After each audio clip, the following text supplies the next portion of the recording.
Last week, top Dutch golfers wanted to engage top gear at the KLM Open. That's why Robert Jan Derksen made tracks to the Bleekenmolen Race Planet facility at Zandvoort.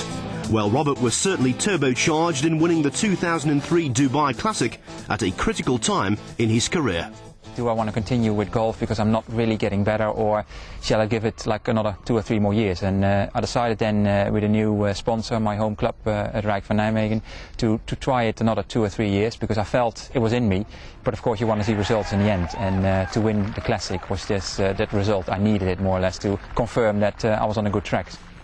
As many have discovered, slipping into the European Tour fast lane is one thing, staying there another.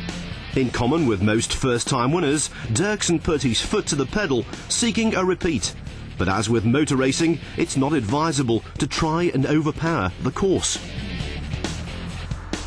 I changed my strategy a little bit. I played more aggressive, I would say, the tournaments after that, to try to win again. If I finish now, let's say 20th or 30th, I think, okay, decent week, but I want to have that sort of like feeling on Sunday on the back nine that there is a chance to win.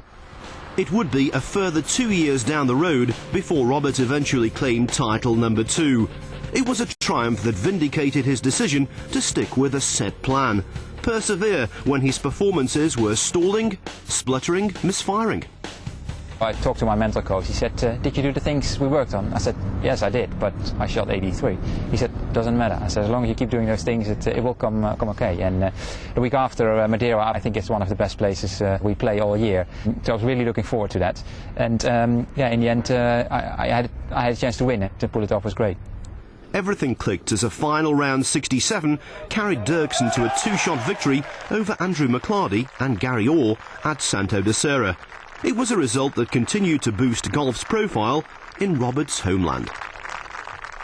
It has changed a lot, I would say, last 10, 15 years. And I think Rolf Muns, Martin Lefebvre and myself have helped sort of like getting it under the people. I think Martin's win as well in Holland was very important for Dutch golf. It attracted a lot of people in the Dutch Open that year. I think it's getting more popular by the year, and I think it's the 4th sport of Holland, which is actually quite a big sport. Derksen both a source of inspiration and encouragement to the next generation. To his great credit, he sponsors and mentors 2 promising 15-year-olds who made the trip with him to this year's BMW Championship. You might say he's a driving force, but how did the Zandvoort experience go? It was fantastic. I own a Porsche, and I never really had the chance to take it onto the track. So to drive the Formula 3 and a Porsche after all is, it's almost like a dream come true. I'm afraid, though, you can't describe Derksen's form this season in such glowing terms. He's down at 103rd on the Order of Merit and still waiting for his first top 10.